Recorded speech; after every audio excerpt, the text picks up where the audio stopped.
So hello people, this is channel CATV and आज इस वीडियो में we are going to revise AS28, right. इधर हम बाकायदा AS28 रिवाइज करेंगे।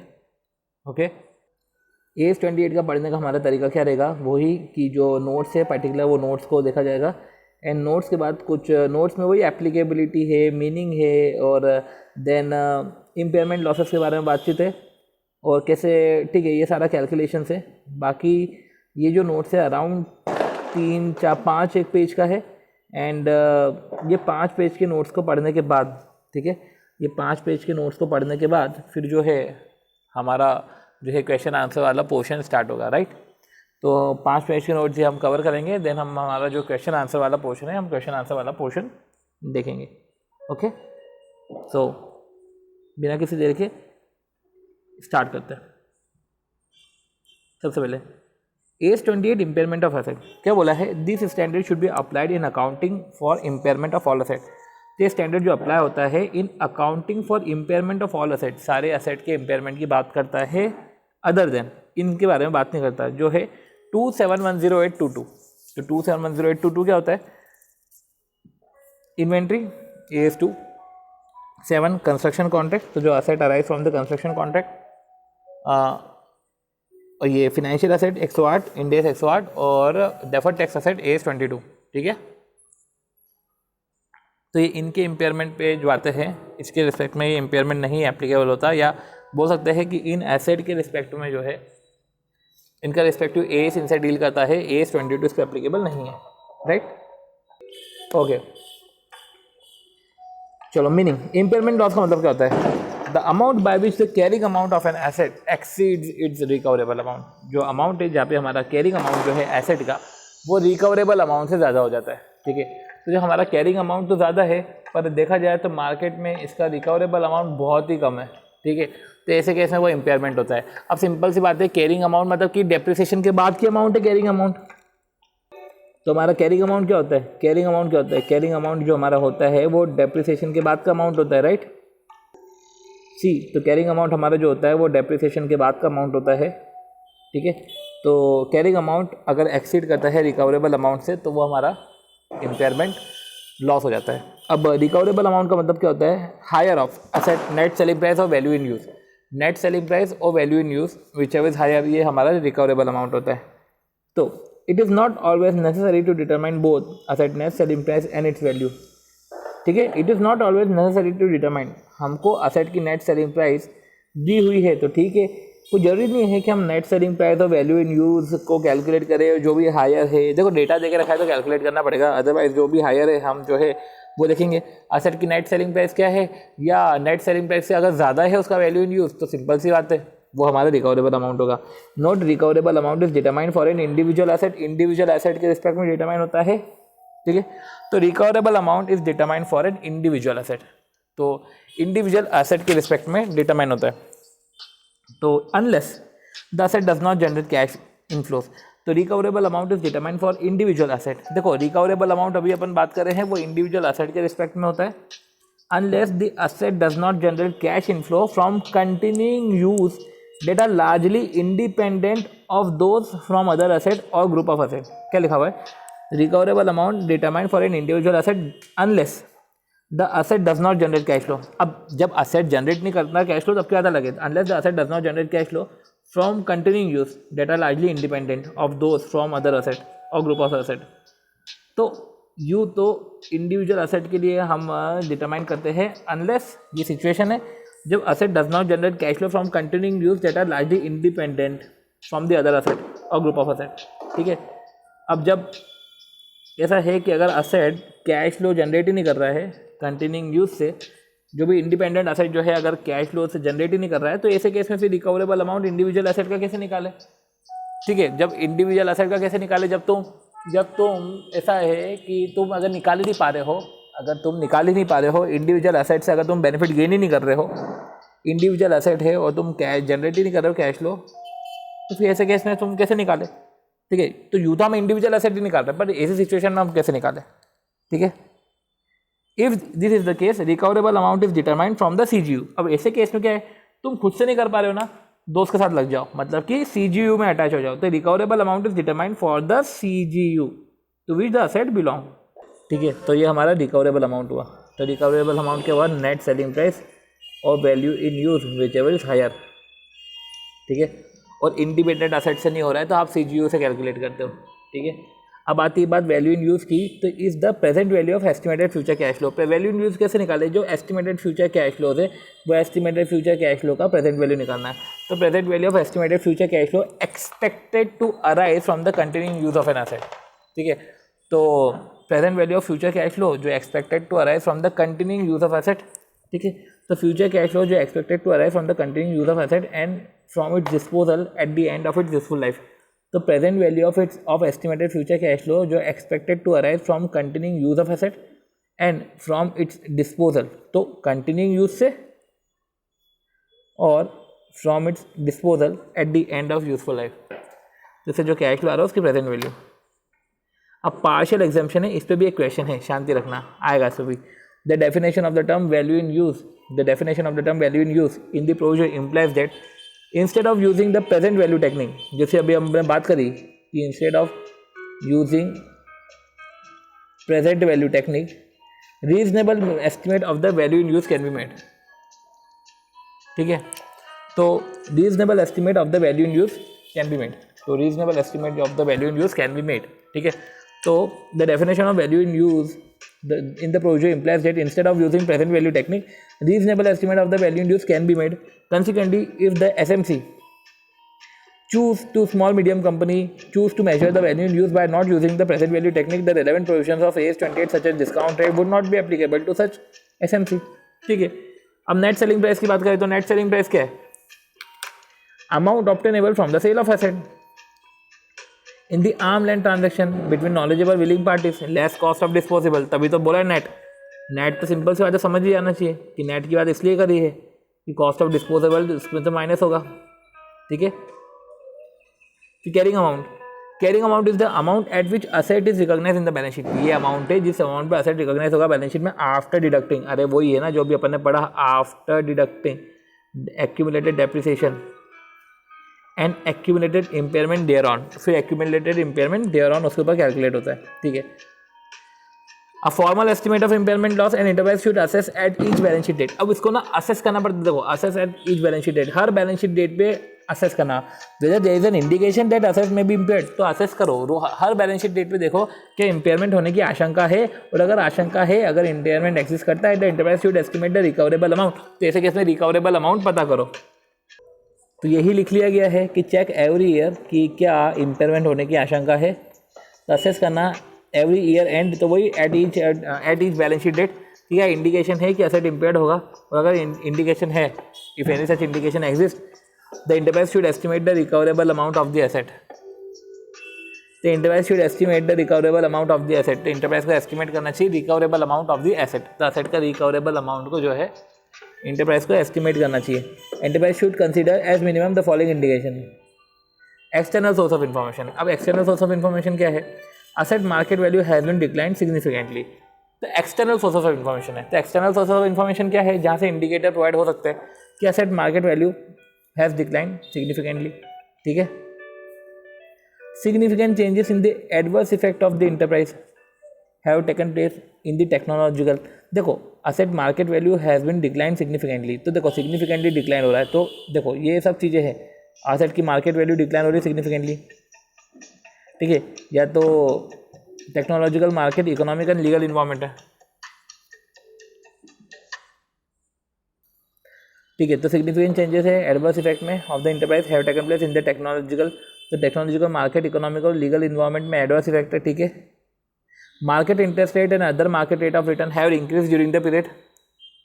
तो मार्केट इंटरेस्ट रेट इंक्रीज हो चुका है ड्यूरिंग द पीरियड। तो मार्केट इंटरेस्ट रेट जो है वो इंक्रीज हो चुका है। ठीक है, have been increase during the period. Carrying amount of the net asset of the reporting enterprise is more than market capitalization. तो जो मार्केट कैप है, carrying amount more than the market capitalization, ये सब इंडिकेटर्स है कि market interest rate increase हो चुका है, change in the technological environment है, मार्केट वैल्यू,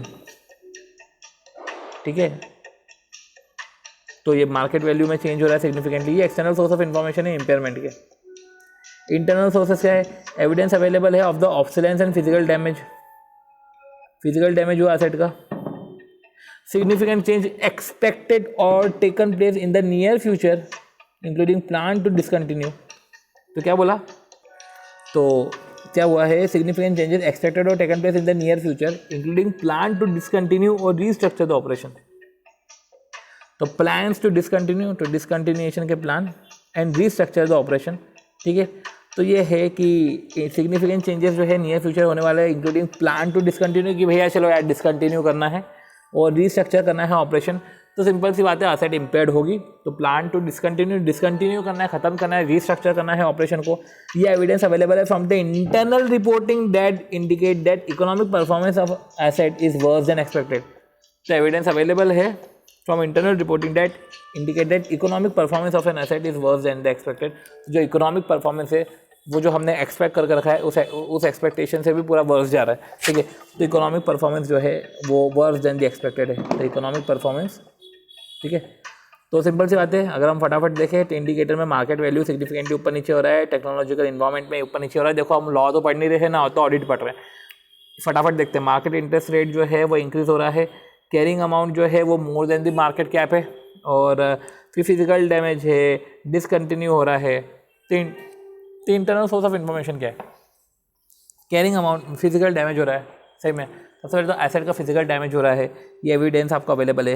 या डिसकंटिन्यूएशन हो रहा है, सिग्निफिकेंट चेंजेस एक्सपेक्टेड और taken place in the near future including plan to discontinue. Planning हो रही है डिसकंटिन्यू करने की, ठीक है, रीस्ट्रक्चर करने की। या इकोनॉमिक परफॉर्मेंस जो है वो रिपोर्ट से पता चल रहा है कि इकोनॉमिक परफॉर्मेंस आपके तो वर्स देन दी एक्सपेक्टेड है। तो ये सब हो अपने इंडिकेटर से।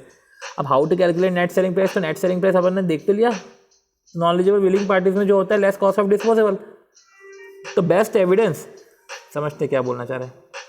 Best evidence of asset net selling price is the price in a binding sale agreement. तो बाइंडिंग सेल एग्रीमेंट में जो है वो है, रुको इसको सिस्टमैटिक करते हैं। बाइंडिंग सेल एग्रीमेंट में जो है वो है, if there is no binding sale net selling price is the asset market price less cost of disposable.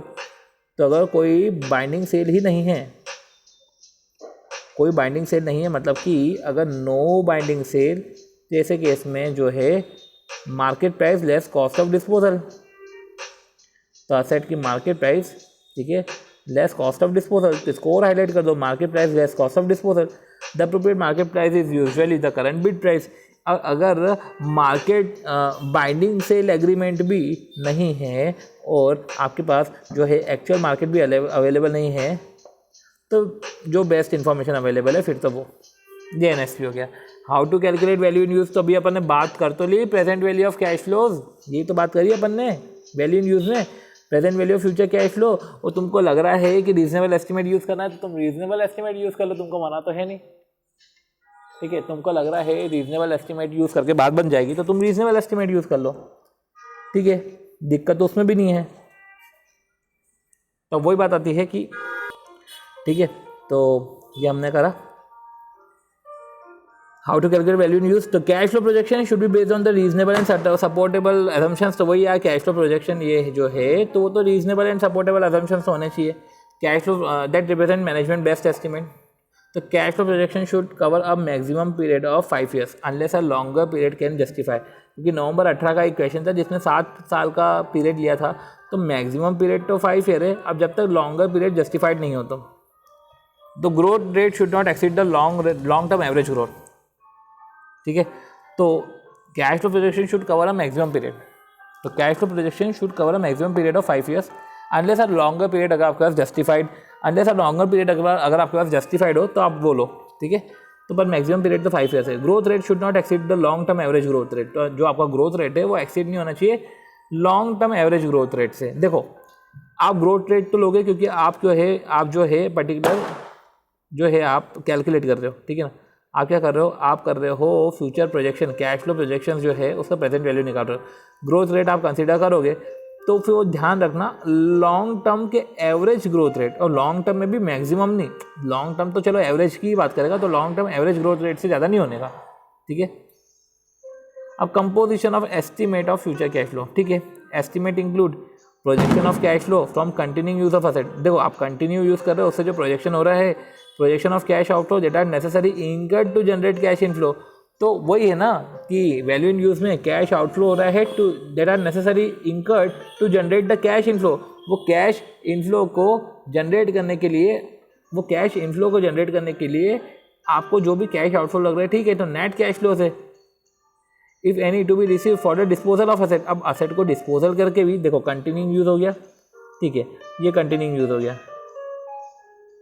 ये कंटिन्यूइंग यूज हो गया, और एक और हो गया disposal of asset eight the end of useful life.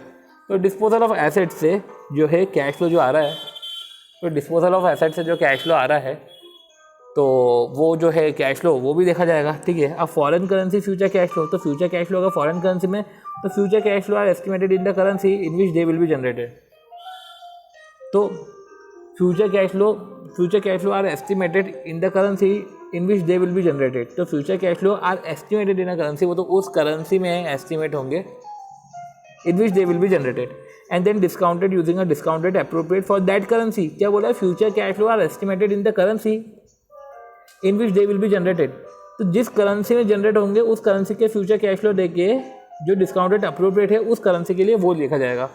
फिर डिस्काउंट रेट है, discount rate should be pre tax rate, वो प्री टैक्स रेट होना चाहिए, लो टैक्स रेट की बात का नहीं होना चाहिए, प्री टैक्स रेट होना चाहिए। They reflect the current market assessment of time value of money and the risk specific to that asset.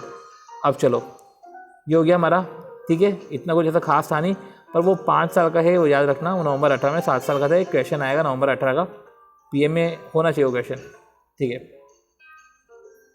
When to recognize liability, ये 1 पेज का है और ओके, व्हेन टू 2 पेज का और है, राइट। चलो व्हेन टू रिकॉग्नाइज लायबिलिटी, हमें liability कब रिकॉग्नाइज करना है? तो when the amount estimated for impairment loss, जो अमाउंट एस्टिमेट कर रहे हैं फॉर इम्पेयरमेंट लॉस वो greater than the carrying amount. तो देखो अभी क्या बोला, जब amount estimate for an impairment loss, impairment loss ज़्यादा हो रहा है कैरिंग अमाउंट से। अभी अपन क्या पढ़ रहे थे, कैरिंग अमाउंट में से रिकवरेबल अमाउंट माइनस करते थे, इम्पेयरमेंट लॉस आ जाता है, ठीक है। तो ठीक है, यही होता है हमारा इम्पेयरमेंट लॉस। पर अभी तक क्या बोल रहा है, व्हेन टू रिकॉग्नाइज लायबिलिटी, तो मतलब ये बोलना क्या चाह रहे हैं कि रिकवरेबल अमाउंट नेगेटिव है, रिकवरेबल अमाउंट नेगेटिव, मतलब कैरिंग अमाउंट 500 है तो रिकवरेबल अमाउंट 600 होगा। तो जाके वो भी नहीं, कैरिंग अमाउंट 500 है तो रिकवरेबल अमाउंट -100 है। तो क्या लिखा हुआ है, when the amount estimate for an impairment loss is greater, जब अमाउंट एस्टिमेट कर रहा हूँ फॉर इम्पेयरमेंट लॉस अगर ग्रेटर है कैरिंग अमाउंट से, तो इम्पेयरमेंट लॉस अगर ग्रेटर है कैरिंग अमाउंट से, मतलब एक तरीके से ये बोलना चाह रहे हैं कि इम्पेयरमेंट लॉस ग्रेटर है कैरिंग अमाउंट से। तो मतलब कि carrying amount minus recoverable amount ये होना चाहिए नेगेटिव, तब जाके इम्पेयरमेंट लॉस ग्रेटर होगा कैरिंग अमाउंट से। मतलब कि इम्पेयरमेंट लॉस ग्रेटर कब होगा कैरिंग अमाउंट से, जब देखो कैरिंग अमाउंट 500 है, रिकवरेबल अमाउंट 0 है, तो इम्पेयरमेंट लॉस 0 हो गया। मैक्सिमम इम्पेयरमेंट लॉस कितना होगा, पूरा का पूरा कैरिंग अमाउंट आप खा जाओ। और जब इम्पेयरमेंट लॉस ग्रेटर है कैरिंग अमाउंट से, मतलब कि 500 का कैरिंग अमाउंट है पर 600 का इम्पेयरमेंट लॉस है, तो वही है ना, impairment loss is greater than carrying amount. तो ऐसे केस में मतलब आपका सिंपल सी बात है, रिकवरेबल अमाउंट अगर आपका कैरिंग अमाउंट से ज़्यादा है, कैरिंग अमाउंट 500 है, रिकवरेबल अमाउंट आपका एक तरीके से बोल सकते हैं कि जो डिफरेंस है वो डिफरेंस से भी ज़्यादा है, तो रिकवरेबल अमाउंट माइनस में। तो रिकवरेबल अमाउंट जब नेगेटिव में है तो ऐसे केस में जो है इंटरप्राइज को लायबिलिटी रिकॉग्नाइज करनी चाहिए। इम्पेयरमेंट लॉस फॉर गुडविल, ये बहुत ही इंपॉर्टेंट कंसेप्ट है, बहुत इंपॉर्टेंट कंसेप्ट है, ठीक है, समझते हैं। Impairment loss for a goodwill also apply to corporate asset, ये कॉर्पोरेट एसेट पे भी अप्लाई होता है, ठीक है ना, ये दोनों पे अप्लाई होता है। गुडविल और कॉर्पोरेट एसेट दोनों अलग अलग चीज़ है, ठीक है ना, ये कॉर्पोरेट एसेट पे भी अप्लाई होता है। ओके, तो अब हम देखते हैं कि क्या बोलना चाह रहे हैं। In testing a CGU for impairment and enterprise, देखो CGU के पे कब आती है बात, जब इंडिपेंडेंटली कैश फ्लो जनरेट नहीं हो रहे। अभी अपन ने बात करी थी,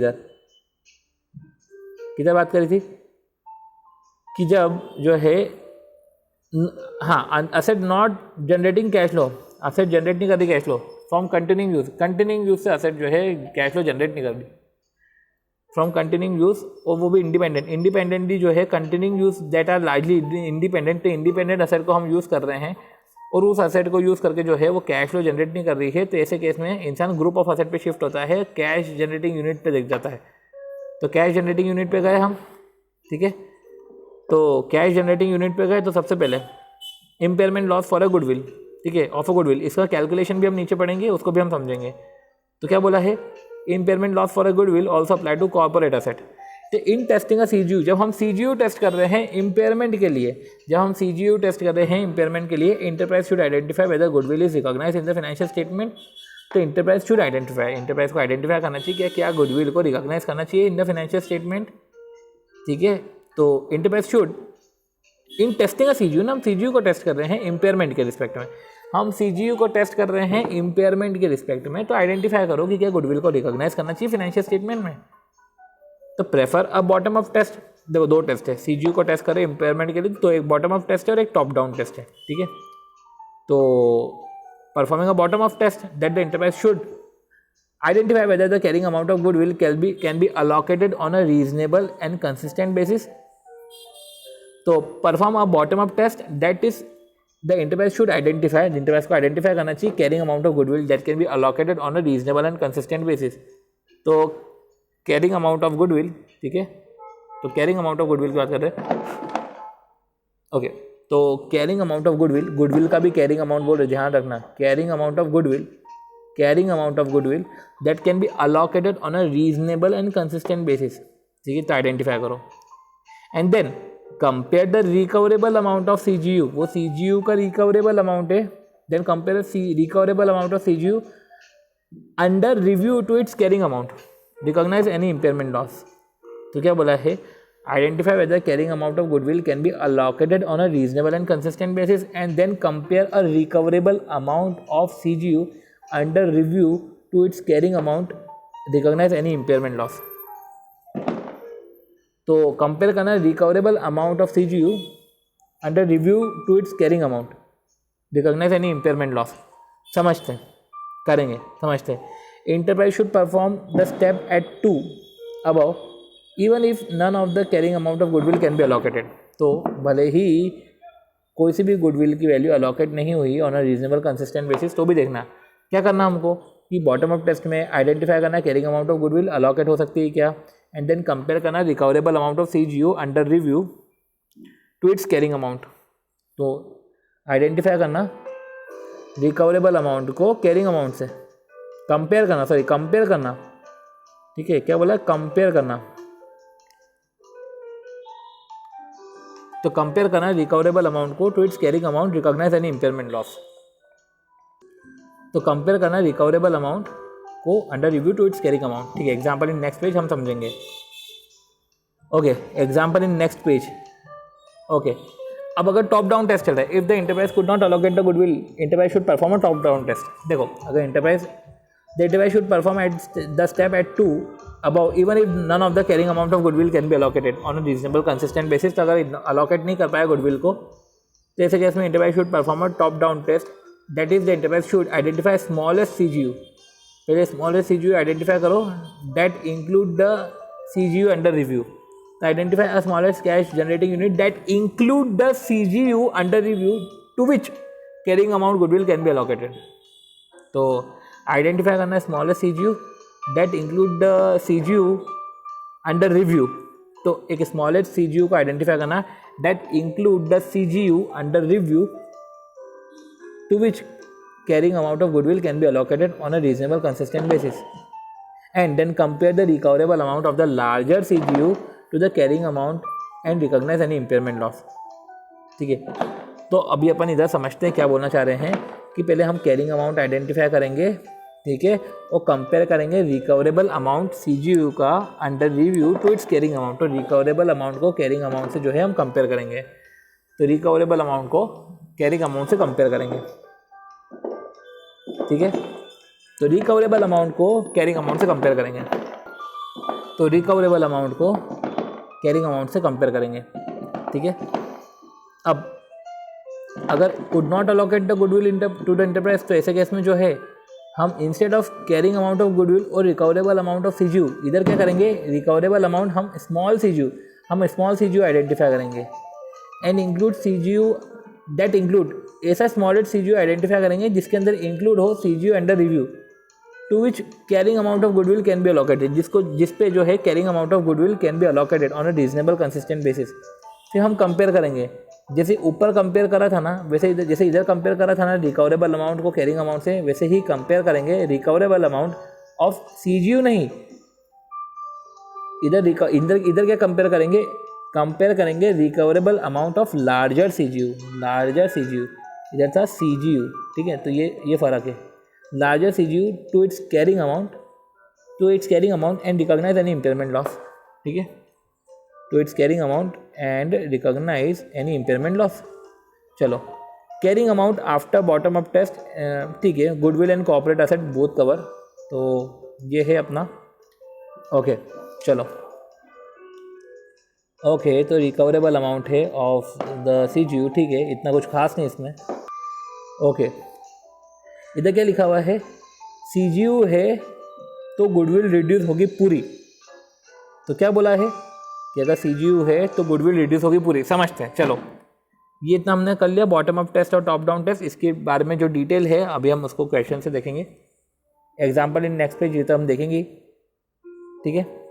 और ठीक है, और top down test is with bottom up test, तो top down test is with bottom up test, चलो ये भी देख लेंगे।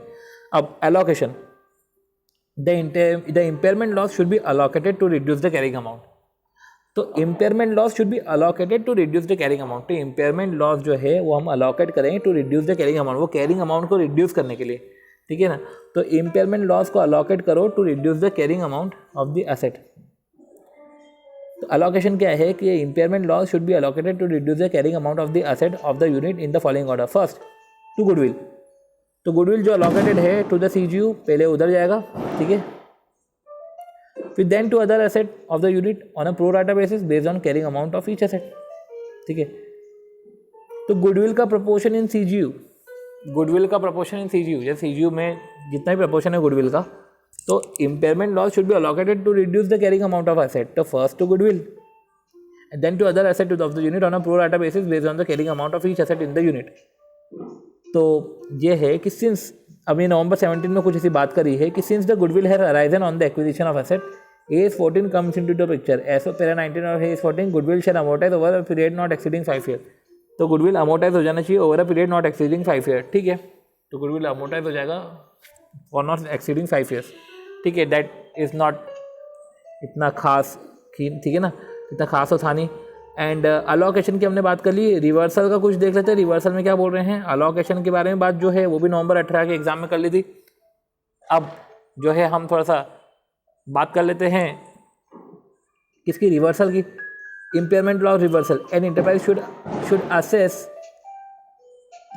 assess at its balance sheet date whether there is any indication that impairment loss recognized for the asset in prior accounting period may no longer exist। कैसे है क्या situation जब impairment loss जो रिकॉग्नाइज करा है इन प्रायर अकाउंटिंग पीरियड अब वो exist ही नहीं करता है। तो अगर हमने प्रायर अकाउंटिंग पीरियड में जो है, तो प्रायर अकाउंटिंग पीरियड में जो है इम्पेयरमेंट लॉस रिकॉग्नाइज करा है वो अब एग्जिस्ट ही नहीं करता, या इम्पेयरमेंट लॉस जो हमने रिकॉग्नाइज किया वो डिक्रीज हो चुका है। If such indication exist the enterprise should estimate the recoverable amount of that asset. और अगर ये इंडिकेशन एग्जिस्ट करता है तो इंटरप्राइज को एस्टिमेट करना चाहिए recoverable amount of that asset. तो ऐसे केस में जो है इंटरप्राइज को एस्टिमेट करना चाहिए recoverable amount of that asset, उस एसेट के रिकवरेबल अमाउंट को जो है एस्टिमेट करना चाहिए, ठीक है। तो ठीक है, तो इंटरप्राइज को असेस करना चाहिए बैलेंस शीट डेट पे कि भैया कोई इंडिकेशन है that impairment loss recognise for an asset in prior accounting period, वो अब एग्जिस्ट ही नहीं करने वाला। और अगर ऐसे इंडिकेशन है तो enterprise should estimate the recoverable amount of that asset. तो एस्टिमेट करो रिकवरेबल अमाउंट। और impairment loss recognise for goodwill should not be reverse. Okay, impairment loss अगर देखो इम्पेयरमेंट लॉस का रिवर्सल है, इस पर गुडविल वाला पोर्शन है तो वो रिवर्स नहीं होगा, ठीक है। अब इंडिकेटर ऑफ रिवर्सल है तो पूरा का पूरा उल्टा है इंडिकेटर ऑफ रिवर्सल में। अब मुझे जो है इसमें जो है कंसेप्ट, वो कंसेप्ट एक बार समझ लेते क्या लिखा हुआ है। और इंटरनल सोर्स ऑफ इंफॉर्मेशन, ठीक है। Reversal of impairment loss upper limit है और कुछ डिस्क्लोजर के बारे में बातें हैं। डिस्क्लोजर नहीं पढ़ेंगे अनलेस एंड अनटिल पूछा नहीं होता। अब ये इम्पेयरमेंट लॉस ऑफ गुडविल में हमने बॉटम अप टेस्ट पढ़ा और टॉप डाउन टेस्ट पढ़ा। तो क्या बोल रहे हैं इसमें, जैसे कि क्या बोला है कि identify whether carrying amount of goodwill can be allocated on a reasonable consistent basis. तो कंपेयर करो recoverable amount of CGU under review to its carrying amount, तो टू इट्स कैरिंग अमाउंट, ठीक है। तो CGU का रिकवरेबल अमाउंट को carrying amount of goodwill से compare करो। समझते क्या बोल रहा है कि CGU 3 CGU है, कैरिंग अमाउंट है 5 लाख, 8 लाख और 7 लाख। अब जो है गुडविल का अलॉकेशन करा है, ठीक है। तो बेसिस कोई सा भी हो, प्रपोर्शन तो नहीं बोला ना, रीजनेबल एंड कंसिस्टेंट बेसिस बोला है, तो प्रपोर्शन नहीं बोला, तो प्रपोर्शन नहीं बोला है, तो 1-1 लाख जो है, तो 1-1 लाख जो है अलॉकेट कर दिया, ठीक है, ठीक है। अब कंपेयर करना है रिकवरेबल अमाउंट, तो हमारा रिकवरेबल अमाउंट नया आ गया। अच्छा, रिकवरेबल अमाउंट है, अब क्या करेंगे, compare the recoverable amount to its carrying amount. तो ये रिकवरेबल अमाउंट हमने कंपेयर करा टू इट्स कैरिंग अमाउंट, तो हमने कैरिंग अमाउंट देखा और ये रिकवरेबल अमाउंट है।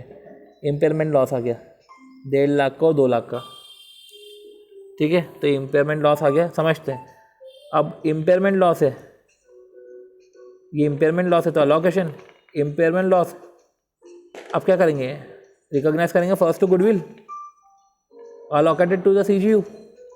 इम्पेयरमेंट लॉस है तो पहले तो गुडविल को अलॉकेट किया 1 लाख, ठीक है, तो फर्स्ट अलॉकेटेड टू गुडविल, पर बचा हुआ क्या करें। तो इसमें यही बात करी थी कि जो है impairment loss first to goodwill allocated to CGU and then to the other asset of the unit on a pro rata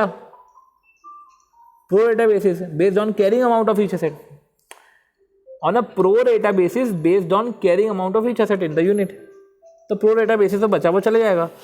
2 lakh में भी पहला तो जो है 6 लाख, मतलब कि जो हमें हमारा गुडविल, तो पहले गुडविल से हो गया, तो वही है फर्स्ट टू गुडविल। अब जो बचा हुआ 1 लाख है इम्पेयरमेंट लॉस, वो प्रो रेटा बेसिस पे जाएगा वो, ठीक है, प्रो रेटा बेसिस पे वो जाएगा based on carrying amount of each asset. समझेंगे, समझते हैं, based on carrying amount of each asset, ठीक है। अब अपन क्या करते हैं, मई 18 अपवर्ड डिवैल्यूएशन गॉट रिड्यूस। अब मई 18 में कुछ चीज़ें थी, वो एक बार मैं देख लेता हूँ क्या लिखा हुआ है। अपवर्ड, एक 1 सेकेंड, ये मैं यूज़ नहीं कर सकता क्या,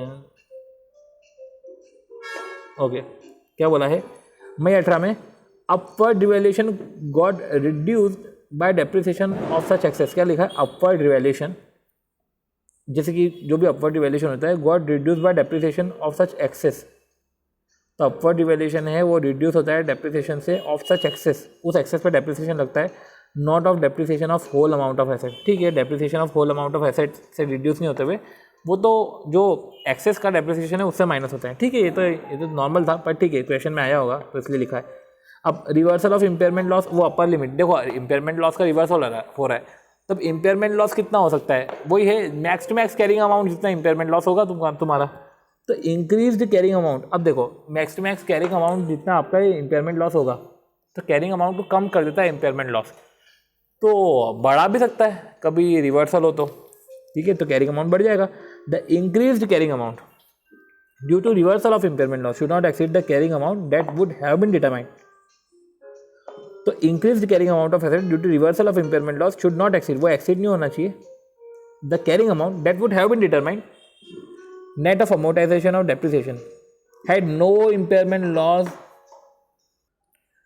सो ये लास्ट टॉपिक था, ठीक है, और लास्ट टॉपिक में क्या बोल के रखा है, तो वो यही था कि जो है इंक्रीज हो रहा है carrying amount due to reversal should not exceed the carrying amount that would have been determined. अगर कैरी अमाउंट में डिटरमाइन करता डेप्रिसिएशन से, ठीक है, और कोई इम्पेयरमेंट लॉस रिकॉग्नाइज नहीं करता इन प्रायर अकाउंटिंग पीरियड, तो no impairment loss been recognise for the asset in prior accounting period. तो अगर मैंने इम्पेयरमेंट लॉस रिकॉग्नाइज नहीं किया प्रायर अकाउंटिंग पीरियड में, और मैं अगर डेप्रिसिएशन और एमोर्टाइजेशन से ही चलता रहता, तो जो उसके एसेट की वैल्यू रहती उस वैल्यू से ऊपर नहीं होना चाहिए, ये अपर लिमिट है। तो ये हो गया अपना डिस्क्लोजर। सो जो है हमने इम्पेयरमेंट का कॉन्सेप्ट ख़त्म किया, डिस्क्लोजर पढ़ने की ज़रूरत नहीं है, वो हम देख लेंगे जब क्वेश्चन में आएगा। तो SMPM अब समझते हैं SMPM में किस तरीके से क्वेश्चन पूछे जा रहे हैं। ओके, AS28 SMPM देखते हैं।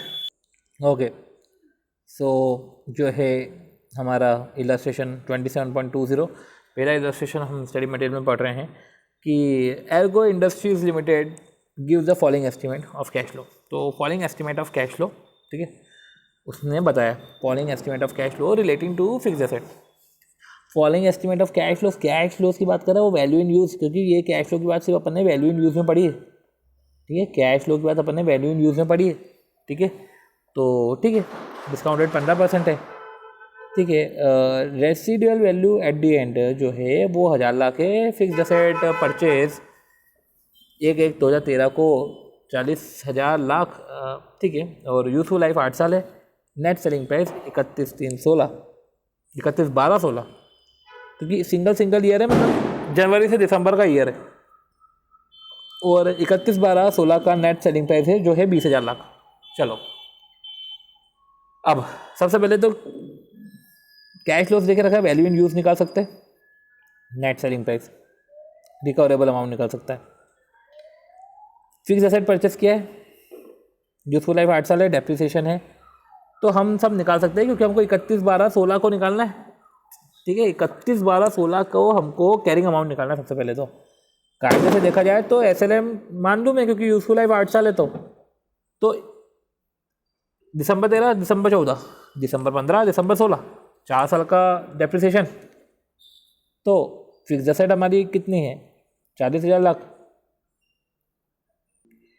तो भाई दिसंबर 13 होगा, 13 हमारा पहला साल होगा, दूसरा 14, दिसंबर 13, दिसंबर 14, दिसंबर 15, दिसंबर 16, ठीक है। तो 40,000 लाख है, उसमें से रेसिडुअल वैल्यू है 39,000 को डिवाइड बाई 8 करो, एक पर ईयर का आ जाएगा। देखते हैं, 39,000 डिवाइड बाई 8 पर ईयर का आ गया। अब multiply by 3, depreciation for 3 year 14,625, 14,625 है। अब एक साल का 14,625 है, तो कैरिंग अमाउंट 31/12/16 का वो 40,000 में से 14,625 माइनस किया। शायद इधर 13 की जगह इधर करना था 16, या तो ऐसा होगा कि फिक्स एसेट परचेज ऑन 1/1/13 और इसकी वैल्यू कैरिंग वैल्यू 40,000 ऑन 1/1/16। अब इन्होंने कुछ इधर गड़बड़ कर दी है। ओरिजिनल कॉस्ट अब हमसे जो है 31/12/16 की डिटेल पूछ रहे हैं, जो carrying amount at the end of 16, मतलब 31/12/16 की बात कर रहे हैं। 31/12/16 की बात कर रहे हैं। ओरिजिनल कॉस्ट 40,000 है और डेप्रिसिएशन 3 साल का कैलकुलेट करना है। तो डेप्रिसिएशन 3 साल का कैलकुलेट करा तो कायदे से देखा जाए तो डेप्रिसिएशन 3 साल का कैलकुलेट हो रहा है 14,625, ठीक है। तो 3 साल का कैलकुलेट हुआ है, मतलब कि दिसंबर 14, दिसंबर 15, दिसंबर 16, तो ये 14 होना चाहिए। तो ठीक है, ये 1/4/14 है। 1/4/14 इसलिए है क्योंकि दिसंबर 14, दिसंबर 15, दिसंबर 16, 3 साल का डेप्रिसिएशन तब होगा। 3 साल का डेप्रिसिएशन बाकायदा हमने निकाला, और हमने जो है 3 साल का डेप्रिसिएशन माइनस करके 25,375 आ रहा है हमारा कैरिंग अमाउंट। ये कैरिंग अमाउंट 25,375 है। अब हम क्या करते हैं, रिकवरेबल अमाउंट कैलकुलेट करते हैं। रिकवरेबल अमाउंट में 15% से हमको डिस्काउंट करना है, तो वही 15% से डिस्काउंट करा जो हमारे कैश फ्लोज हो रहे थे। 5 साल के लेते मैक्सिमम, इन्होंने भी मैक्सिमम 5 साल दे के रखा हुआ है, ठीक है, हमने देखा। और बाकी जो रेसिडुअल वैल्यू है वो रेसिडुअल वैल्यू भी देखा जाएगा, ठीक है, क्योंकि वो भी एंड में डिस्पोजल पे मिल रहा है, मतलब कि कंटिन्यूइंग यूज से जो हमको फ्यूचर कैश फ्लो मिल रहा है और डिस्पोजल से जो हमको फ्यूचर कैश फ्लो मिल रहा है, हम दोनों चीज़ों को कंसिडर करते हुए करते हैं। तो डिस्काउंटिंग कैश फ्लो करा तो वो डिस्काउंट हमने करा तो 19,025 आया। अब नेट सेलिंग प्राइस देके रखी है 20,000 लाख, तो 19,025 और 20,000 lakh which is higher 20,000 lakh. Carrying amount कितना है हमारा 25,375, तो 5,375 जो है हमारा वो आ जाता है इम्पेयरमेंट लॉस। तो सबसे पहले कैरिंग अमाउंट निकाल लिया हमने, वैल्यू इन यूज निकाल लिया, मतलब कि फ्यूचर कैश फ्लो का प्रेजेंट वैल्यू। रिकवरेबल अमाउंट हमने निकाल लिया, वो था नेट सेलिंग प्राइस और value in use which is higher, ठीक है। इम्पेयरमेंट लॉस हमने निकाल लिया, टू बी रिकॉग्नाइज, वो भी निकल गया। रिवाइज कैरिंग अमाउंट, अब इम्पेयरमेंट लॉस हो गया तो रिवाइज कैरिंग अमाउंट क्या है, ठीक है, वो नेट सेलिंग प्राइस के बराबर हो गया। Revise carrying amount net selling price के बराबर हो गया, तो इतना कुछ वो तो है नहीं।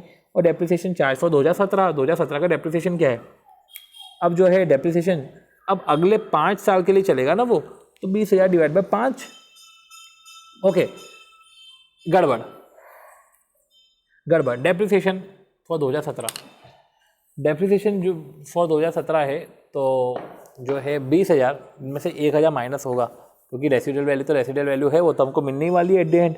तो 20,000 माइनस 1,000, तो जब हम डेप्रिसिएशन कैलकुलेट करेंगे तो रेसिडुअल वैल्यू भी माइनस होगा, राइट। और रेसिडुअल वैल्यू माइनस होगा तो हमने रेसिडुअल वैल्यू माइनस किया, ठीक है, और डिवाइड बाय 5 किया, तो इस तरीके से डेप्रिसिएशन चार्ज हुआ 3800 लाख। चलो इलस्ट्रेशन 2, ठीक है, ये भी अच्छा क्वेश्चन था, ठीक है, अच्छा क्वेश्चन था, इजी क्वेश्चन था, क्या अच्छा question. Illustration number 2, X limited is having plant, carrying amount जो है 100 लाख है 31/3/17 का, बैलेंस यूजफुल लाइफ 5 ईयर्स है, residual value at the end of 5 year 5 lakh है। कैरिंग अमाउंट दे के रखा है, रेसिडुअल वैल्यू दे के रखा है, फ्यूचर कैश फ्लो दे के रखा है, तो ठीक है। और वैल्यू इन यूज़ निकालना है अगर डिस्काउंट रेट 10% है। And also calculate recoverable amount if net selling price जो है 60 लाख है। And also calculate the recoverable amount if net selling price जो है आपका, ठीक है, 60 लाख है। सी, तो अब बात आती है कि चलो कैलकुलेट करते हैं। कैरिंग अमाउंट 100 लाख है, मेरे को कोई दिक्कत नहीं, कैरिंग अमाउंट 100 लाख है, अच्छी बात है। पर आती बात जब हमको बैलेंस यूजुअल लाइफ 5 ईयर्स है, रेसिडुअल लाइफ 5 लाख है, तो हम पहले कैश फ्लोज निकाल ले, फ्यूचर कैश फ्लो की डिस्काउंटिंग कर ले। तो यही फ्यूचर कैश फ्लो 5 साल के थे, इसकी डिस्काउंटिंग करी, डिस्काउंटेड कैश फ्लो आए, और साथ ही साथ हमने रेसिडुअल का भी कैश फ्लो निकाला, तो टोटल जो हमारा जो है आया 121.92 आया। पर 121.92 हमारा जो है नेट कैश फ्लो आया, बोल सकते हैं कि वैल्यू इन यूज़ आया। अभी नेट सेलिंग प्राइस देख लेते हैं, 60 लाख है, तो 121.92 60 लाख विच इज हायर, तो 121.92 है, तो वो रिकवरेबल अमाउंट हमारा 121.92 है। और सिर्फ रिकवरेबल अमाउंट 121.92 है, कैरिंग अमाउंट 100 लाख है, तो कोई इम्पेयरमेंट है ही नहीं। तो if net selling price is 60 lakh, the recoverable amount will be higher 121 और 60 which is higher, hence recoverable amount 121.92 है। पर अगर वो इफ़ करके देख रखा है, इफ़ करके देख रखा है मतलब इफ़ के पहले भी क्वेश्चन है, और इफ़ के पहले वाला सिंपल सा यही क्वेश्चन है कि वैल्यू इन यूज़ क्या होगा, तो वैल्यू इन यूज़ तो हम निकाल देंगे। और इफ़ करके बोल दिया है, इफ़ करके रिकवरेबल अमाउंट पूछ रहे हैं, ऑल्सो कैलकुलेट रिकवरेबल अमाउंट, तो इफ़ के बाद जो रिकवरेबल अमाउंट है वो 121.92 है, तो इम्पेयरमेंट की तो बिल्कुल कोई सी बात ही नहीं आ रही है इधर, ठीक है। चलो इम्पेयरमेंट की बिल्कुल बात नहीं आ रही है। तो इस तरीके से जो है हमने कैलकुलेट कर लिया हमारा एएस जो है 28 में जो स्टडी मटेरियल के 2 क्वेश्चन थे, हमने वो 2 क्वेश्चन करे, ठीक है। अब बात आती है हमारी पीएम की, राइट।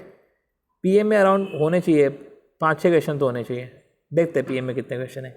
एएस 28 101 से चालू हो रहा है, 101 से चल रहा, 106-7 है, 107 तक क्वेश्चन है, 6 क्वेश्चन है। चलो समझते क्या बोलना चाह रहे हैं। Right short note on impairment of asset and its application to inventory. तो इन्वेंट्री पे तो एप्लीकेबल ही नहीं होता है, तो इम्पेयरमेंट ऑफ असेट तो मैं बता दूंगा। इम्पेयरमेंट असेट में क्या बताना है आपको, कैरिंग अमाउंट है, कैरिंग अमाउंट है, रिकवरेबल अमाउंट है, रिकवरेबल अमाउंट में वैल्यू इन यूज़ बताना है, नेट सेलिंग प्राइस बताना है, सबको डिफाइन करते हुए हमने ये बताया। और बाकी साथ ही साथ हमको ये बताना है कि इन्वेंट्री पे एप्लीकेबल नहीं होता है, फिनेंशियल एसेट पे एप्लीकेबल नहीं होता है, कंस्ट्रक्शन कॉन्ट्रैक्ट पे एप्लीकेबल नहीं होता है, डेफर्ड टैक्स एसेट पे एप्लीकेबल नहीं होता है। तो इस तरीके से जो है हमने ये सारी चीज़ें करी, ठीक है। अब चलो अगला है question 102, Versus Limited having fixed asset which is carried in the balance sheet on 31/3/16 500 lakh. तो वर्सेस लिमिटेड की फिक्स्ड एसेट है जो कैरी कर रहा है, which is carried in the balance sheet 500, carried carrying amount, ठीक है, as at that date value in use है 400 लाख। सी इजी क्वेश्चन होगा इसलिए काट दिया होगा, पर फिर भी अपन कर लेते हैं। वैल्यू इन यूज 400 लाख है और नेट सेलिंग प्राइस है हमारा 375, तो सब साफ ही साफ दे के रखा है। वैल्यू इन यूज और net selling price which is high है 400 है, तो 100 का तो आपका इम्पेयरमेंट लॉस है, ठीक है। General entry for the adjustment of impairment loss. अब इम्पेयरमेंट लॉस की एंट्री क्या होती है, असेट तो हमारा कम हो ही रहा है ना, तो डेप्रिसिएशन टू असेट की जगह इम्पेयरमेंट लॉस टू असेट, ठीक है, इतना कुछ खास नहीं है। How impairment loss will be shown in the balance sheet. अब इम्पेयरमेंट लॉस को पीएनएल में भी ले जाना, आपने असेट में चार्ज कर दिया तो आपकी असेट कम हो गई, पीएनएल में ले जाओगे तो आपकी लायबिलिटी कम हो जाएगी, ठीक है। अब बैलेंस शीट में कैसे दिखाओगे, फिक्स्ड असेट में आपने asset less depreciation less impairment loss करके आपने बैलेंस शीट में भी दिखा दिया, तो कुछ ऐसा खास इसमें है नहीं, ठीक है, इजी सा क्वेश्चन था ये, ठीक है। बट फिर भी अगर आपको स्टार मार्क करना हो तो स्टार मार्क करके सीधी प्रेजेंटेशन ऐसा बोल सकते हैं। क्वेश्चन 103 भी होगा एक बेसिक सा क्वेश्चन कि good drugs and pharmaceutical limited ने एक्वायर करा सैशेट फिलिंग मशीन, एक सैशेट फिलिंग मशीन उन्होंने एक्वायर करी 160 लाख की। मशीन वॉज एक्सपेक्टेड टू है प्रोडक्टिव लाइफ 6 साल है। Eight the end of financial year 16-17 eight the end of financial year 16-17, ठीक है, 16-17 के एंड में कैरिंग अमाउंट 41 लाख है, तो ठीक है, कैरिंग अमाउंट 41 लाख है, बढ़िया, कैरिंग अमाउंट दे के रख दिया 41 लाख। अब अगर हम बात करें, a short circuit occurred in this financial year but luckily the machine did not gate badly damage and still in order. तो बैडली डैमेज नहीं है और स्टिल इन ऑर्डर है at the close of the financial year. Expected है कि हम fetch कर लेंगे 36 लाख, अगर सोल्ड करेंगे मार्केट में तो नेट सेलिंग प्राइस 36 लाख है। अब देखते हैं रिकवरेबल अमाउंट यही है क्या, अगर वैल्यू इन यूज दे के नहीं रखे तो। The machine by itself is not capable, okay, machine by itself is not capable to generate cash flows. क्या बोला है, machine by itself is not capable to generate cash flows. However the smallest group of asset comprising of this machine also is capable. तो वही smallest group of asset CGU बनाना पड़ा, compare of this machine is capable of generating cash flow. वो 54 करोड़ है, तो machine तो नहीं कर पाई, पर स्मॉलेस्ट ग्रुप ऑफ यूनिट, जो स्मॉलेस्ट ग्रुप ऑफ यूनिट है कंपेयर ऑफ दिस मशीन, वो जनरेट करिए कैश फ्लो, ठीक है। तो 54 crore per annum and has a carrying amount 3.46 crore. उसने 54 करोड़ कैश फ्लो जनरेट किया और कैरिंग अमाउंट है 3.46 crore. All such machine put together could fetch a sum of 4.44 crore. Discuss the applicability of impairment loss. See, एक machine है और CGU, दोनों की बात कर रहे हैं। सबसे पहले जो बोल के रखा है स्मॉलेस्ट ग्रुप ऑफ असेट, इसको समझते हैं, ये अपन ने नोट्स में किधर पढ़ा, ये हमने पढ़ा था एक तो इधर कि इंडिविजुअल असेट डिटरमाइन करते हैं अनलेस अगर asset does not generate cash flow from continuing use, जो इंडिपेंडेंट है। If this is the case recoverable amount is determine of the CGU। हम CGU का डिटरमाइन करते हैं to which the asset belong, the smallest group of asset. तो सिर्फ हम अगर पर्टिकुलर एक मशीन की बात करें तो जो है कॉस्ट है 60 लाख, प्रोडक्टिव लाइफ है 6 ईयर, तो कॉस्ट 60 लाख, कैरिंग अमाउंट है 41 लाख, शॉर्ट सर्किट हो गया। पर फिर भी जो फैच कर सकते थे हम, तो वो वैल्यू इन यूज़ बोल सकते हैं, या हम बोल सकते हैं इसको, क्योंकि NSP तो नहीं दे के रखा है, तो जो भी है हमारा रिकवरेबल अमाउंट 36 लाख था। मशीन जनरेट नहीं कर पा रही कैश फ्लो, तो स्मॉल ग्रुप ऑफ असेट बना CGU, वो कैश फ्लो जनरेट कर रहा है, तो उसका अपन बोल सकते हैं 54 करोड़। कैरिंग अमाउंट है 3.6 करोड़। ऑल सच मशीन अगर put together could fetch 4.44 crore. तो अगर हम देखें तो ऑल सच मशीन जो है वो 4.44 करोड़ जो है फैच कर लेगा, all such machine put together. समझ तब क्या बोल रहे हैं। Discuss the applicability as per the provisions of para 91B, impairment loss is not to be recognised for a given asset if its CGU is not impaired. तो impairment loss is not to be recognise for a given asset, हम impairment loss उस given asset का नहीं करेंगे if its CGU is not impaired. अगर उसका CGU impaired नहीं है तो उस एसेट को इम्पेयर्ड नहीं मानेंगे। In the given question the related CGU of which the group of asset, ठीक है, a related CGU which is the group of asset to which damage machine belong is not impaired. तो related CGU impaired नहीं है and the recoverable amount is more than the carrying amount. इधर हम इसका अगर carrying amount देखें तो carrying amount 3.46 है और रिकवरेबल अमाउंट तो 54 है, तो has no need to provide the impairment loss. Impairment loss provide करने की जरूरत ही नहीं है of the damage sachet filling machine. So इस तरीके से हमने समझा कि उस पर्सन का इम्पेयरमेंट कैलकुलेट करने की ज़रूरत नहीं है, अगर उस पर्सन का इम्पेयरमेंट कैलकुलेट करने की ज़रूरत नहीं है अगर रिलेटेड CGU, ठीक है, अगर इम्पेयर नहीं है तो वो जो पर्टिकुलर एक्सट्रैक्ट है कि impairment on loss is not to be recognise for a given asset if its CGU is not impaired, अगर उसके CGU इम्पेयर्ड नहीं है तो इसमें ही ठीक है, ये एक अच्छा क्वेश्चन था, हमने समझा अब आती बात क्वेश्चन नंबर 104 की। कितने क्वेश्चन? 107 तक जाना है ना। ओके देखते हैं। चलो 104 में क्या है? फाइंड आउट इम्पेयरमेंट लॉस हमको कैलकुलेट करना है। ट्रीटमेंट ऑफ इम्पेयरमेंट लॉस और करंट ईयर का डेप्रिसिएशन एक जैसा ही क्वेश्चन है। कॉस्ट ऑफ असेट 56 लाख है, यूजफुल लाइफ 10 साल है और सैल्वेज वैल्यू नील है, बिल्कुल नील। ठीक है। करंट कैरिंग वैल्यू देखे रखी 27.30, यूजफुल लाइफ अभी रिमेनिंग है 3 साल, मतलब ये 5 साल बाद की वैल्यू है, राइट। ये 7 साल बाद की वैल्यू है। रिकवरेबल अमाउंट हमारा 12 लाख है और upward revaluation done in last year. पिछले साल अपवर्ड रिवैल्यूएशन हुआ था, वो 14 लाख का हुआ था। समझते हैं अब क्या बोलना चाह रहे हैं। अपवर्ड रिवैल्यूएशन में हमने कुछ पढ़ा है, देखते हैं। जब अपवर्ड रिवैल्यूएशन होता है तो अपवर्ड रिवैल्यूएशन जब रिड्यूस होता है तो reduce by the depreciation of such excess amount, ठीक है, not of depreciation of whole amount of asset. ठीक है ब्रो, कोई दिक्कत नहीं। चलो कैलकुलेट करते हैं। क्या हमको सबसे पहले कैलकुलेट करना है? Impairment loss. सबसे पहले दिमाग में आ जाना चाहिए कि भैया कैरिंग अमाउंट आना चाहिए और हमको रिकवरेबल अमाउंट कैलकुलेट करना है। कैरिंग अमाउंट क्या आ रहा है हमारा? 27.30 लाख और रिकवरेबल अमाउंट है, तो रिकवरेबल अमाउंट हमारा 12 लाख आ रहा है। सिंपल सी बात है, 15.30 तो दिख रहा है इम्पेयरमेंट लॉस। इम्पेयरमेंट लॉस से 15.30 दिख रहा है। अब समझना पड़ेगा, इम्पेयरमेंट लॉस 15.30 दिख रहा है, तो अभी अपन ने क्या बात करी थी कि इम्पेयरमेंट लॉस 15.30 दिख रहा है तो वो तो पीएनएल से चले जाएगा। पर पीएनएल से चले जाएगा, पर इसका अगर हम देखें तो इसका वैल्यू अपवर्ड वैल्यूएशन 14 लाख का हुआ था, ठीक है। तो 15.30 इम्पेयरमेंट जो है, सॉरी हाँ 15.30 इम्पेयरमेंट जो है, तो सबसे पहले तो हम इम्पेयरमेंट लॉस रिवैल्यूएशन रिजर्व का माइनस करेंगे, ठीक है ना। तो इम्पेयरमेंट लॉस, सो ठीक है, यही हमने इसको नोट्स में भी इनकॉर्पोरेट कर लिया। कि क्या नोट्स में इनकॉर्पोरेट किया है? सबसे पहले इम्पेयरमेंट लॉस जो है, इम्पेयरमेंट लॉस जो हम जो है रिड्यूस करेंगे from revaluation reserve and then from PNL, ठीक है। तो यही बात थी कि हमने रिवैल्यूएशन रिजर्व में से पहले माइनस किया एंड देन फिर हमने पीएनएल से माइनस किया। तो ये ट्रीटमेंट ऑफ इम्पेयरमेंट लॉस है कि रिवैल्यूएशन रिजर्व डेबिट हो जाएगा, पीएनएल डेबिट हो जाएगा, ठीक है। रिवैल्यूएशन रिजर्व डेबिट हुआ, सबसे पहले तो इम्पेयरमेंट से हमारी एसेट कम हो जाएगी, फिर रिवैल्यूएशन, ठीक है, और पीएनएल हमारा डेबिट हो जाएगा। करंट ईयर का डेप्रिसिएशन यही है कि करंट ईयर का डेप्रिसिएशन हमारा जो है 12 लाख पर जो 3 साल है 4 लाख का डेप्रिसिएशन आ जाना चाहिए। करंट ईयर डेप्रिसिएशन 4 लाख आएगा। ईजी सा क्वेश्चन था, कुछ इतना खास नहीं था।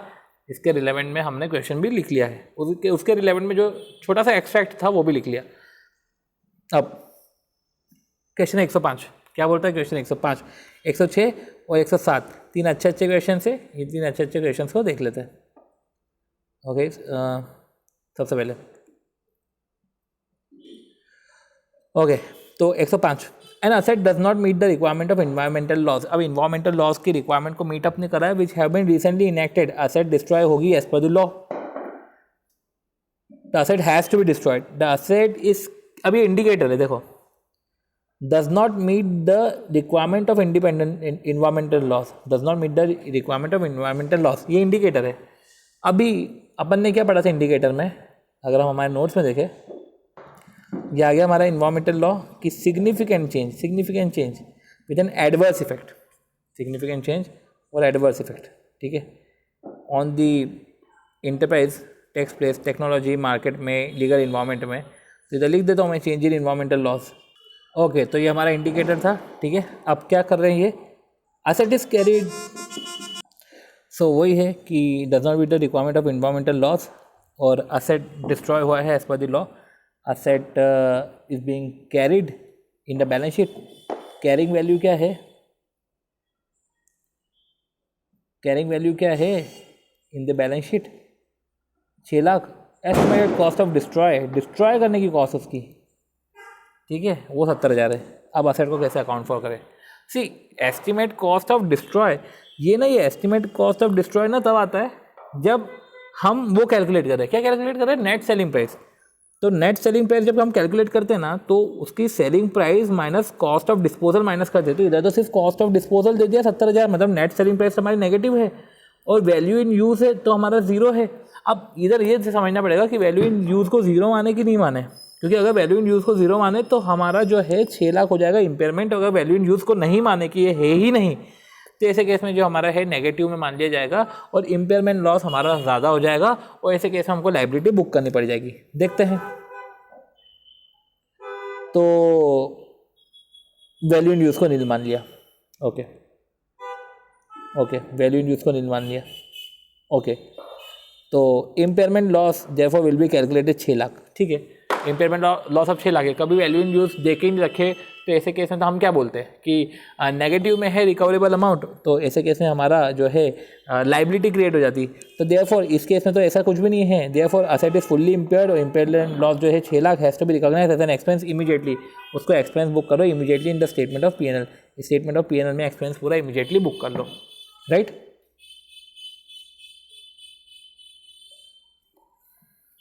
ठीक है, तो इस तरीके से हो गया। तो जो इम्पेयरमेंट लॉस है उसको हमने इमीडिएटली बुक कर लिया। ठीक है, और यही चीज़ जो है इनफैक्ट जो है हमने एसेट में भी रिकॉर्ड कर लिया हमने। ठीक है, पर्टिकुलर इसको। ओके, ये बंद होने वाला है शेड।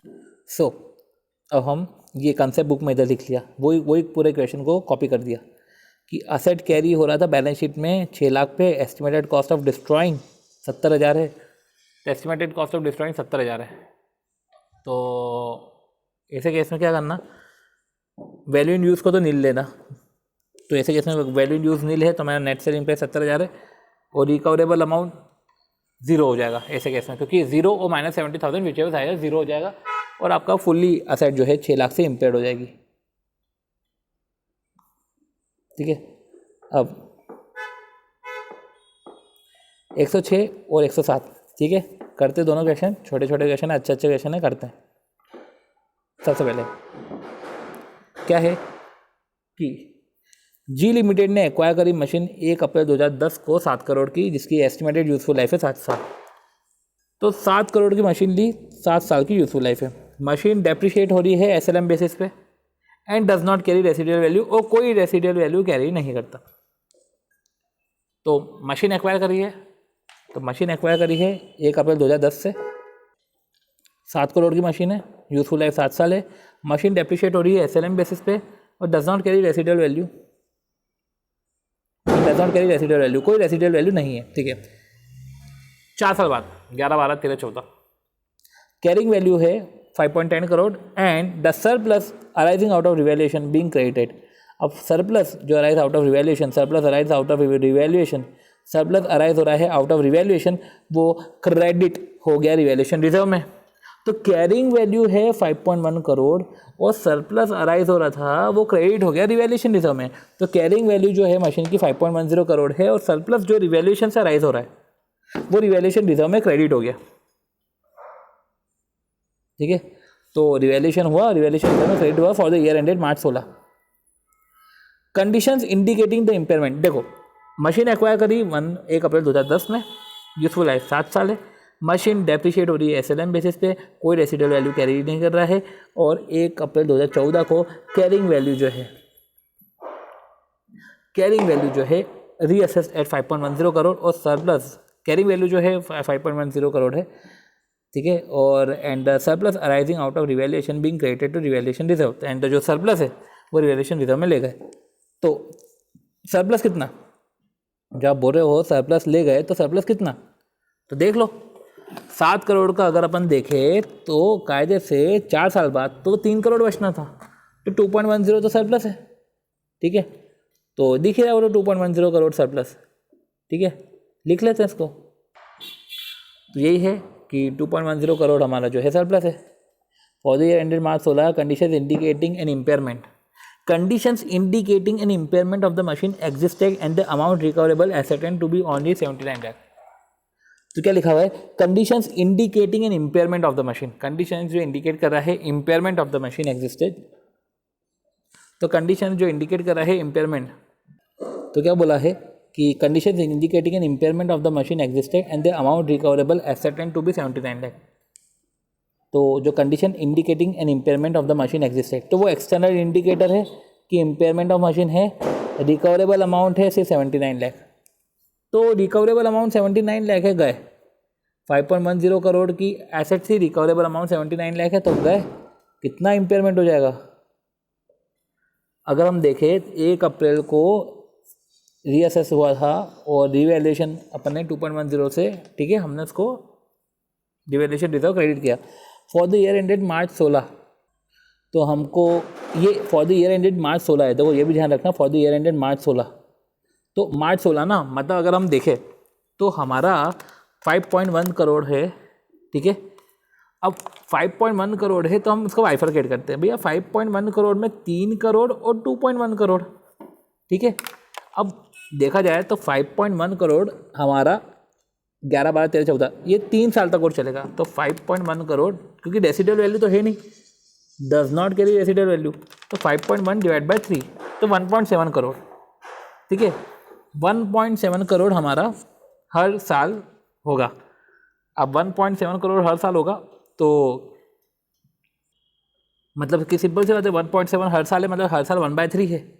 तो अब इम्पेयरमेंट है हमारा 2.1 करोड़, रिवैल्यूएशन है ना 2.1 करोड़, तो 2.1 करोड़ डिवाइड बाय 3 करेंगे तो 6.3 प्लस 6.3 12.6 हमारा 12.6 हमारा जो है अगले 2 साल का, क्योंकि अब हम जो कैलकुलेट कर रहे हैं वो मार्च 16 का कर रहे हैं, अप्रैल 16 से मार्च 16, अप्रैल 16 से मार्च 16। तो 2 साल का जो डेप्रिसिएशन है वो रिवैल्यूड के एक्सेस वाले अमाउंट पे, जो एक्सेस अमाउंट है हमारा 2.1, इसको डिवाइड बाय 3 करा और इंटू 2 करा तो 1.4, तो हमारा तो वैसे ही डेप्रिशिएट हो चुका है। तो 2.1 करोड़ माइनस 1.4, 0.7 करोड़ बचा है रिवैल्यूएशन सरप्लस में। अब रही बात देखें पीएनएल में, तो अगर हम देखें तो पीएनएल में क्या है, पीएनएल में यही है कि जो 3 करोड़ है, 3 को डिवाइड बाय 3 करा और इंटू 2 करोड़ हमारा पीएनएल में जा रहा है। तो इस तरीके से जो है 2 करोड़ हमारा पीएनएल में जा रहा है और 1.4 जो है हमारा रिवैल्यूएशन सरप्लस से माइनस हो रहा है। जो भी है 3.4 करके हमारा जो है टोटल माइनस हो रहा है। तो 3.4 करके टोटल माइनस हो रहा है, वो तो सिंपल सी बात है। चलो इसका 3.4 का अपने बाइफरकेशन भी कर दिया। अब 3.4 का हमने बाइफरकेशन भी कर दिया, ठीक है। तो अब पूछ रहे हैं ये you are required to calculate loss on impairment. अब वो लॉस ऑन इम्पेयरमेंट कैलकुलेट करना है।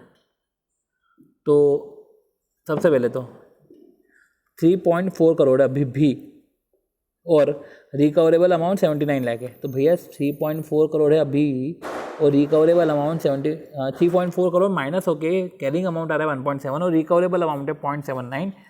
तो 1.7 में से 0.79 तुम माइनस कर लो तो ये इम्पेयरमेंट है। तो 1.7 माइनस 0.79 तो ये तुम्हारा इम्पेयरमेंट है 0.91। अब तुम्हारा 0.9 इम्पेयरमेंट है तो तुम समझो सबसे पहले तो तुम्हारा वो माइनस होगा 0.7 जो रिवैल्यूएशन में से, तो रिवैल्यूएशन में से माइनस होगा तो बचा हुआ पीएनएल में जाएगा, ठीक है। ये बचा हुआ पीएनएल में जाएगा। तो इस तरीके से जो है 0.70 इम्पेयरमेंट का जो है रिवैल्यूएशन रिजर्व वो माइनस करा और पीएनएल बचा हुआ डेबिट होगा पीएनएल में 0.21। तो इस तरीके से जो है हमने इम्पेयरमेंट लॉस को भी कैलकुलेट करा है। इजी था। रिवैल्यूएशन सरप्लस पे से पहला ट्रीटमेंट होगा, फिर हमारा पीएनएल अकाउंट में से ट्रीटमेंट होगा। चलो अगला क्वेश्चन है, इजी क्वेश्चन होगा ये भी। एक्स ने परचेस की असेट 4 ईयर्स अगो, 4 साल पहले कोई सी असेट परचेस करी थी 150 लाख की, डेप्रिसिएशन 10% पर एनम है on straight line method. Eight the end of 4th year वो रिवैल्यूएशन हुआ है 75 लाख पे, ठीक है। तो ठीक है, तो 4 साल पहले डेप्रिशिएट हो रही है 10% ऑन SLM। तो डेप्रिसिएशन 4 साल पहले असेट परचेस करी थी, 4th ईयर का एंड मतलब कि 60 लाख कट गया, मतलब 90 लाख जो उसकी कैरिंग वैल्यू है। रिवैल्यूड अमाउंट जो है हमारा 75 लाख है and has return of the loss on revaluation to the PNL. अब जो रिवैल्यूड हो गया, सॉरी 4th ईयर में रिवैल्यूड हो गया, तो मतलब देखा जाए तो 90 लाख की जगह हो गया और 75 लाख, तो 15 लाख तो है जो हमारा रिवैल्यूएशन का डाउनफॉल हो गया, ठीक है।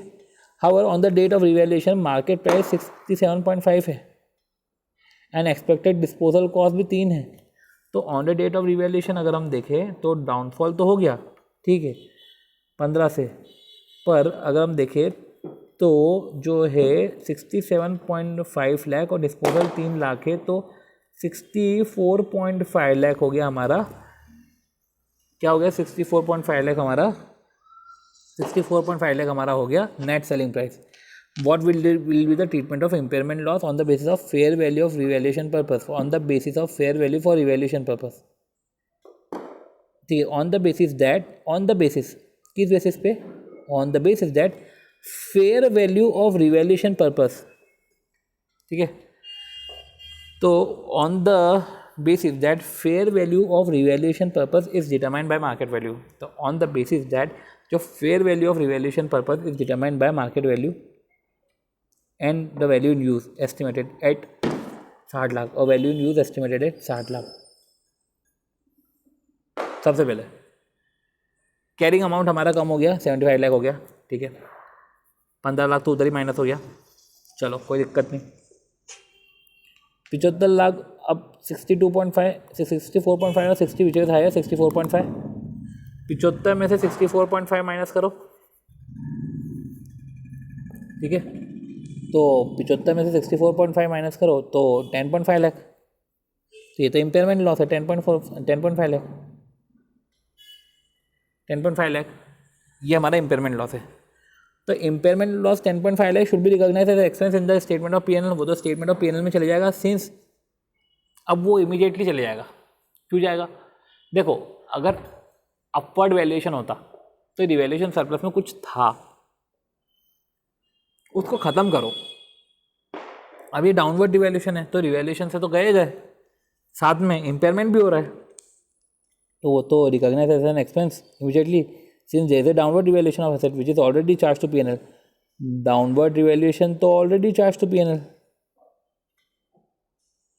और impairment loss 10.5 lakh recognise as an expense in the statement of PNL. तो इम्पेयरमेंट लॉस भी पीएनएल, डाउनवर्ड रिवैल्यूएशन भी पीएनएल, ठीक है. तो इम्पेयरमेंट लॉस भी पीएनएल हो जाएगा और आपका डाउनवर्ड रिवैल्यूएशन भी पीएनएल में जा रहा है. तो इस तरीके से ऐसा कुछ खास नहीं था इसमें करने का, ठीक है. तो इस तरीके से जो है हमने इम्पेयरमेंट लॉस को भी ख़त्म किया है, इम्पेयरमेंट वाले क्वेश्चंस को भी ओवर किया है. होप सो ये वीडियो से आपको एक क्लैरिटी मिली होगी कि AS28 में इम्पेयरमेंट कैसे कैलकुलेट होता है. और फिर ये AS28 हमारा ओपन हुआ है और अब मिलते हैं हम नेक्स्ट वीडियो में जहाँ पे हम दूसरे AS और दूसरे टॉपिक्स के बारे में डिस्कशन करेंगे. ओके, सो बाय बाय, टेक केयर.